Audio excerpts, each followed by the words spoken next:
So this video, guys, is inspired by this comment. You'll see it there. I need a little non-duality break, but I'll catch up with you down the line. For now, take care. Many blessings. All that good stuff. Peace.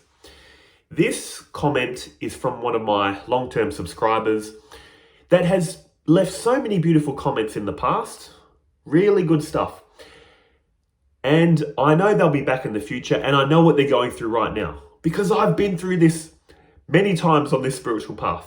I've been on this path 11 years, constantly coming into these teachings, pulling away, into the teachings, pulling away. I know what you're going through, brother. I know what's happening, and it's totally understandable. Here's my pattern. Get into spirituality, get absorbed in it, get annoyed with it. Sometimes think this is ridiculous, run back to the world. Thinking this is nonsense. Real happiness is in the world. Run to the world, lets me down. Come back to the teachings, even more deeper, have even more insights and experiences. Plateau. Think, yeah, I think I've learned everything I need. Let's go back to the world. Let's go for the next experience. Let you down. Back to the teachings, even more deeper, stronger, more devotion, more study, more whatever, more meditation. Plateau, back to the world. There's this back and forth thing I've noticed in my life on this path. Spirituality, world. Spirituality deeper, world. Less. Spirituality even deeper, world. Slightly less. I've noticed a pattern. You start off in this life, if you're like the regular person, you think, I'm a person living a life. I'm here, the world's there, I have free will. God, what's all this God talk? Spirituality? Boring. All these old books with all these old people talking about all this old stuff doesn't apply to me. Real happiness in this modern world is in the world, not in these old books. What can that do for me? What can a God do for me? We try, don't we? People, experiences, money.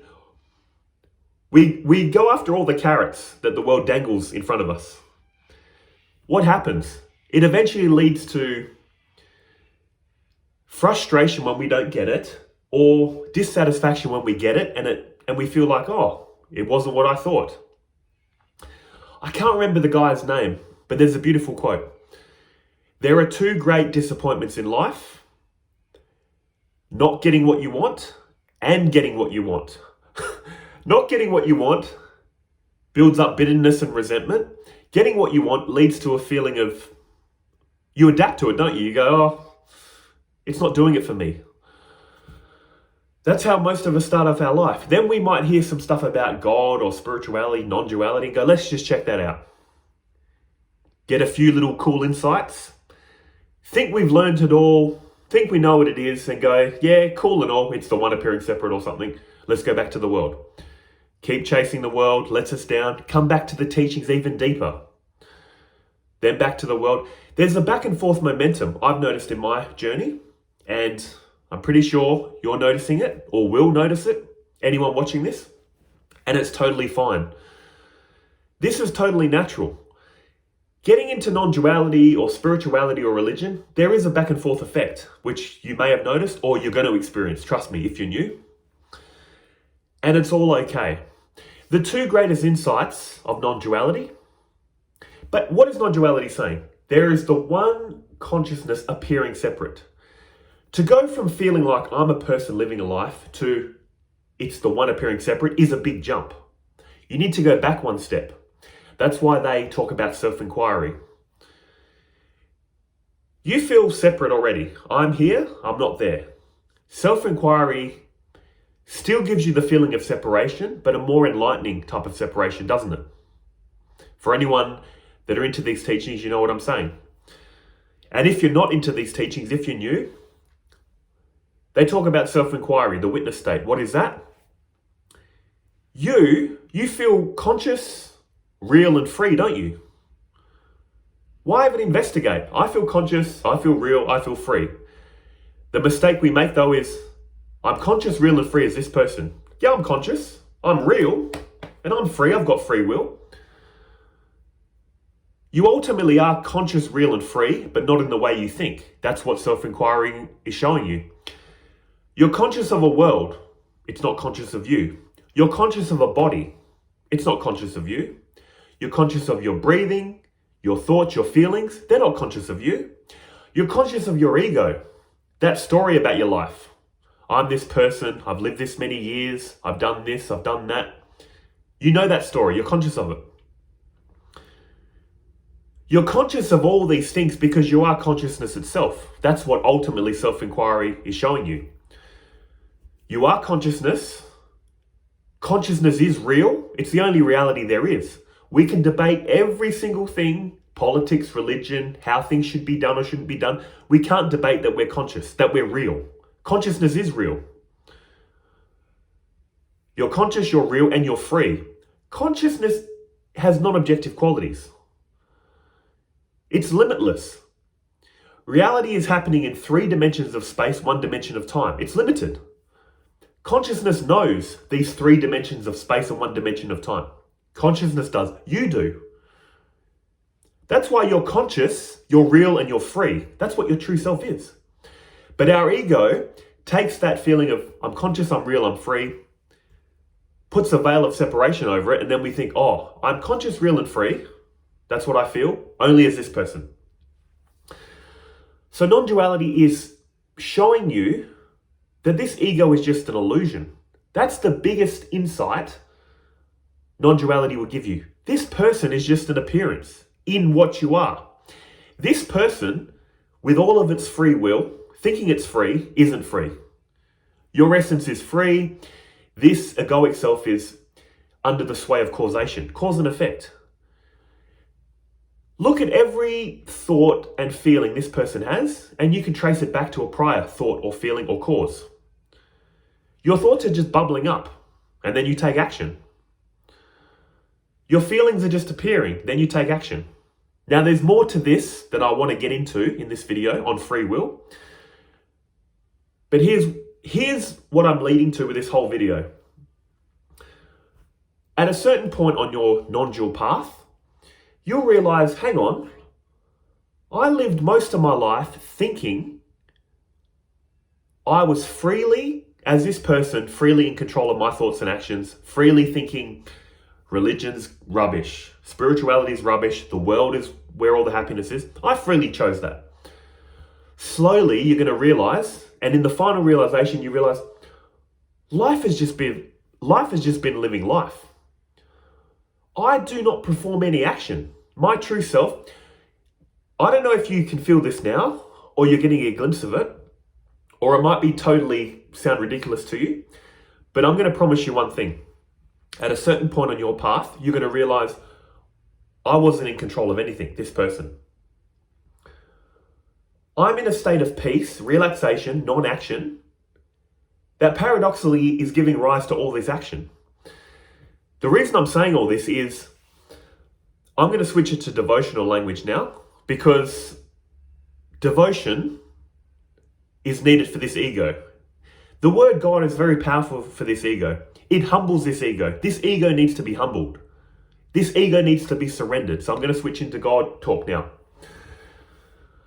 Here's what you realize. God has always been in you. God is like,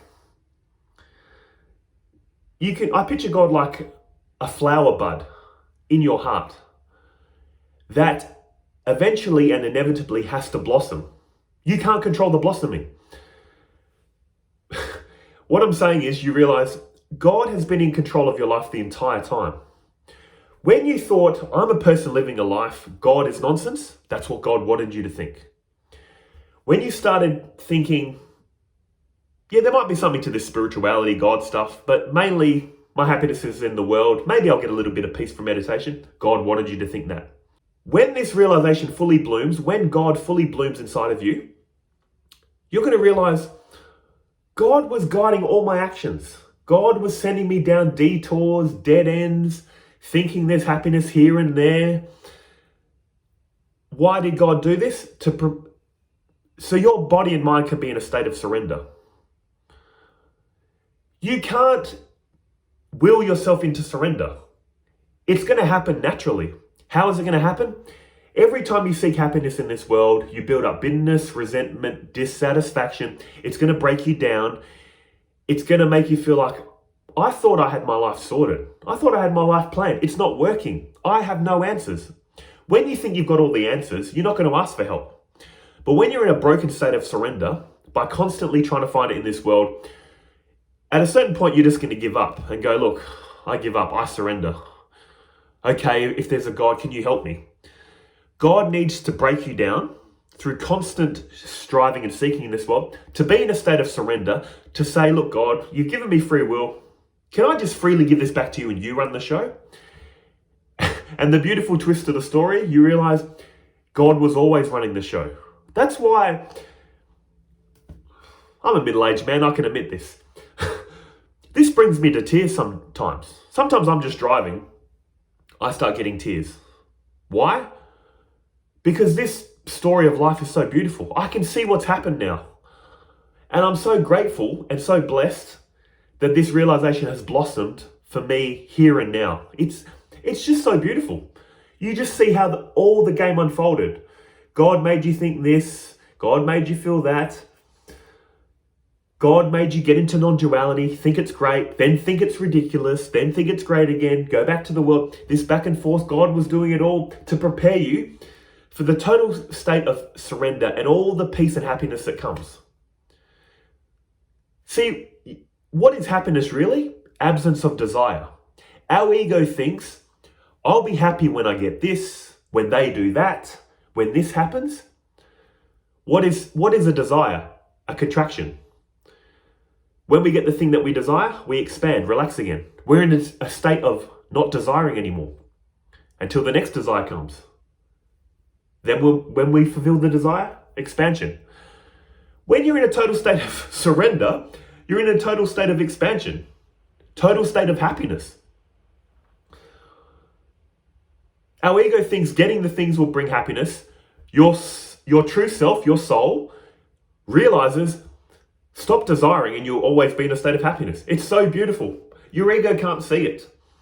But when the ego surrenders, when the ego gives up, surrenders to a higher power, when the egoic self and the true self merge, you realize it was just God all along.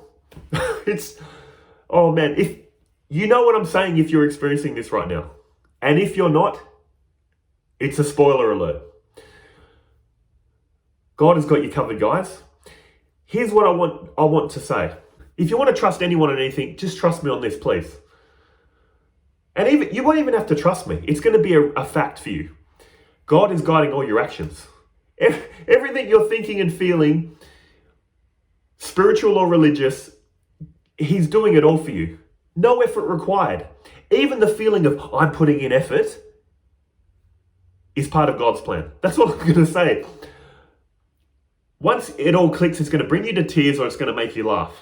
And you're going to realize, oh, it was so, I don't know, it's just beautiful. Like, all I can say is God has got your best interests at heart. Your true self has your best interests at heart. Consciousness, Brahman, whatever label you want to call it, the universe, it's flowing, it's unfolding exactly as it should. You're part of this unfolding. And because God, consciousness, reality is truth, every stage of this journey, you think you've got the truth. Evil people think they have the truth. Don't worry about the evil people or the consequences that they're going to face. They think they're right. Evil people think, all these good people, so ignorant, so stupid. Evil where it's at. Looking out for number one is where it's at. Don't worry, they think that. It's true for them. People that are more like a saint will think, all this fulfilling these temporary desires, what a waste of time. God is where the true source of happiness is. Even us in the middle, we think we're right. We think it's true that we have a choice. We think, should I go the God path or the worldly path? What I'm saying, guys, is if you treat life like a movie, consciousness or God needs multiple characters. God needs sinners, God needs saints, God needs us in the middle thinking, should we be a sinner or a saint? God is playing all the roles. God created the movie, is directing the movie, playing all the roles, and is watching the movie. It's all God's show. And the thoughts and feelings of you that might be thinking, this sounds far-fetched, it's ridiculous, that's what God wants you to think and feel. It's a divine hypnosis that God's going to pull you out of eventually. In due time. And I just feel so blessed it's come to me now. At this moment in my life, I'm so blessed. And I'm totally at peace with life. I don't want this to happen, but if I was gone tomorrow or in another 40 years, it doesn't matter to me. I found peace in this life. I found my union with God. That's how I feel. And like I said, it brings me to tears. How embarrassing. I couldn't admit this 20 years ago. And as always, this video turns into a bit of a rant. But what I want to say is, if you're into non-duality or religion, you're really into it and now you're thinking, I need a break. This is too much for me. I get it. Yeah, one appearing separate. I get it. It's one appearing separate. I get it. I need to go off into the world. Totally fine. Do it. God wants you to think and do that. So go do it. But you'll be coming back. Your head is in the tiger's mouth, as Ramana Maharshi said. When you're into spirituality, it's like your head is in a tiger's mouth. You don't know when that tiger's going to clamp down its jaws and decapitate you. That decapitation, no matter how gruesome it sounds, is basically spiritual realization, awakening. The process has started. If you're watching some dude in Australia sitting in a room with Om symbols everywhere, the process has started. There's no going back. Spiritual awakening is for you. It's inevitable now. As always, guys, hope this video helps in some way. Take care. See ya.